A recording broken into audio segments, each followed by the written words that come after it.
So, ayan na nga guys ha. Nagdesisyon na po si amo na palayasin po ako.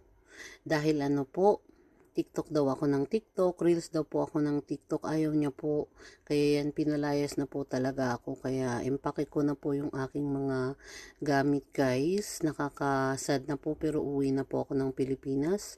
Wala na po tayong magagawa kasi yun yung sabi. Kaya uuwi na po ako. Ayan, nilalagay ko na po lahat ng aking gamit sa isang maleta para wala akong maraming bitbit.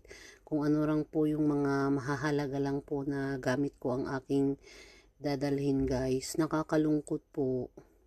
Kaya sa mga adik sa mga TikTok dyan, mag-ingat po kayo sa kaka-TikTok nyo guys o kaka-reels.